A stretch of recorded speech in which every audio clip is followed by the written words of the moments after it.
Hi, it's Red Snapper and welcome to the Showgirl's Closet. Today we're going to take a look at some fascinators.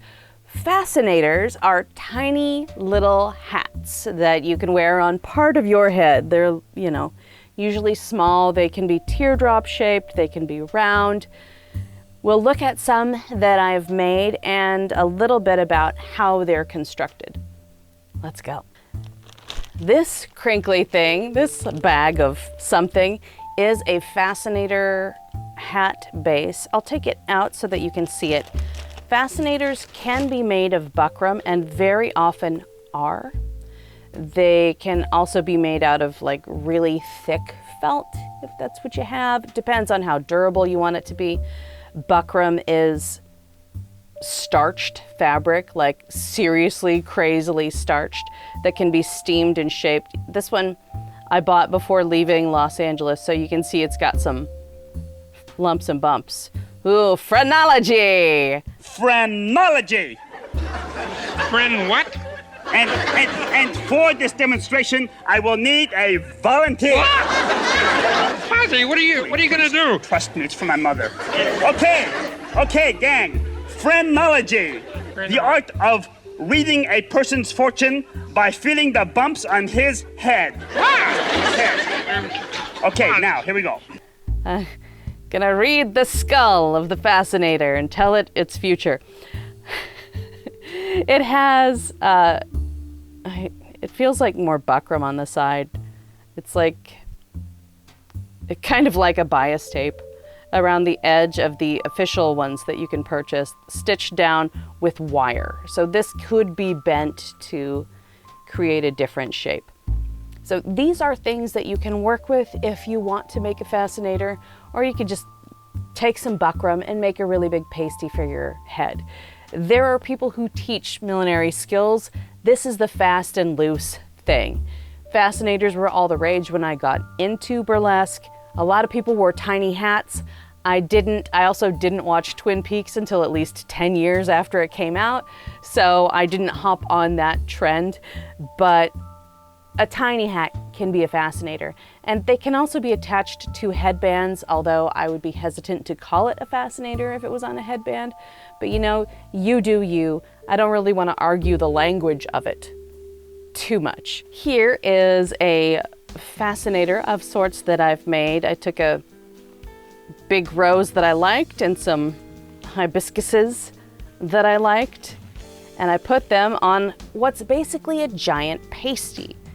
You can see I've got the buckram inside, no wire, but I stitched bias tape around the outside and I put some fabric beneath it so that it's not like, oh, surprising if anybody catches the bottom of it. Fascinators are often worn with either a pinch clip or I should say, what's the name of that? The duck clips. They might have duck clips or curl clips, bobby pins, or combs. I like putting combs in things. It makes it very easy for me. Let's not forget that I'm rough and tumble. So I'm just gonna pop that right there, boom. I'd probably secure it a little bit better if I was doing more than, just sticking it on my head for a minute. But, ooh, look, it's such a big flower.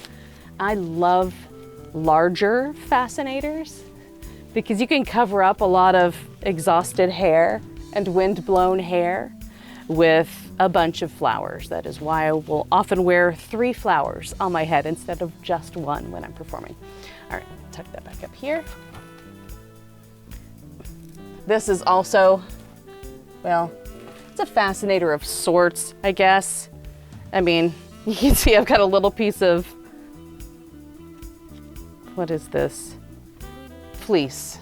Got a little piece of fleece on here, stitched a comb to it. Oh, look. Oh, look at me, right? All right, back on the mirror you go. I also like props and silly things on fascinators.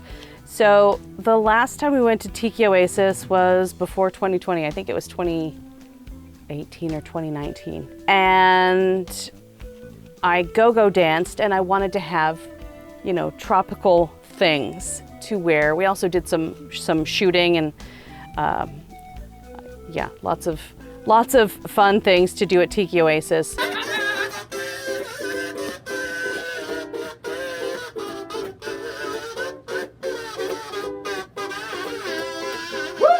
Drinking and shooting photos, and there was music and room parties and all of that.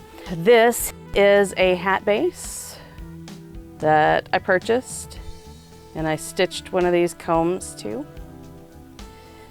I stitched fabric onto it, this green fabric. And then I just started gluing crap to it. Like, I like the combination of these flowers with this giant flower and the orca. It gives it really nice balance. I like lots of stuff. So I had this fabulous sucker. I also made one that was jaws out of the flower. So it was a shark coming out of blue flowers, and he had, I think there might have been a sprig of red in there, but the shark was so heavy, I think I have to reattach him. But this one's pretty fun. We also have this one. Now, I have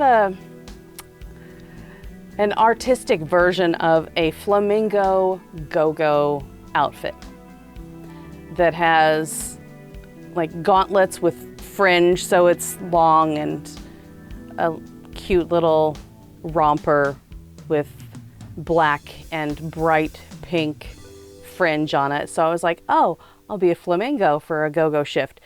I bought this Fascinator. It is almost a hat. It's almost a royal wedding hat, right? With you know, this thing, this horsehair braid thing. You can see the inside, and yes, it has a headband. It does stay on a lot easier with a headband. And I added these resin stones, and I wired in a flamingo, which you can buy these in the craft section of a store or the fake floral section. So this is this one, which, I mean, it's pretty close to a hat, but I think it could classify as a fascinator. And I love the flamingo, frankly. I think it's hilarious. Maybe I should wear this more in life. Wear it to meetings or to Starbucks. The last thing that I have, the theme for that particular Tiki Oasis was New Wave. So I made a frock of seagulls. It was seagull fabric. And I made Mr. Snapper a matching shirt, and I made this, again, I didn't make the base. It's a fascinator / hat. So let's look underneath. I bought this base. It was just a base with this and the clip to help hold it on because it is heavy. I ordered these. If you are from the 90s, you recognize these 6-pack holders that are no longer around that we clipped as kids because in Arkansas, we didn't want to kill creatures in the ocean. So we always clipped them. I had to buy a package of them online so that I would have them because that's the kind of crap that you see in the sea, in the ocean, right? And it goes with my frock of seagulls. And I got a plastic seagull, and these are buttons that I attached around the base here, and some chewing gum. Thought that was hilarious. And a dingle hopper. This is a cocktail fork, a plastic cocktail fork, so he's got a dingle hopper, and a dinosaur because, you know, it's fun.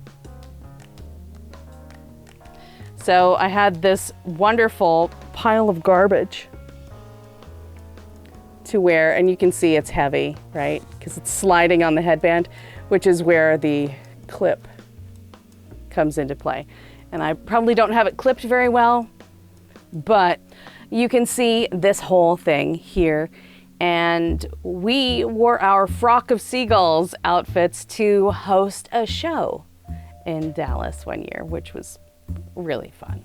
So I got an extra use out of this particular fascinator / hat. It's bordering on the edge of hat, just like the flamingo. And that is all I have for you today. Thank you so much for joining. Be sure to like, subscribe, and boop the bell for notifications.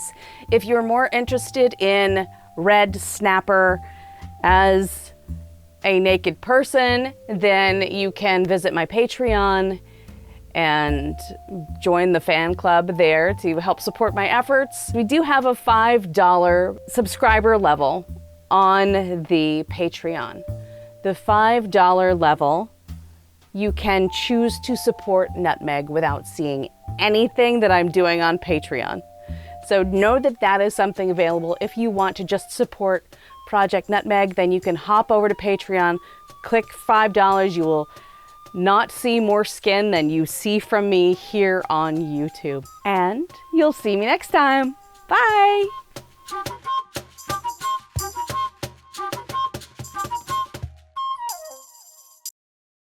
Thank you so much for coming. Thank you so much for coming.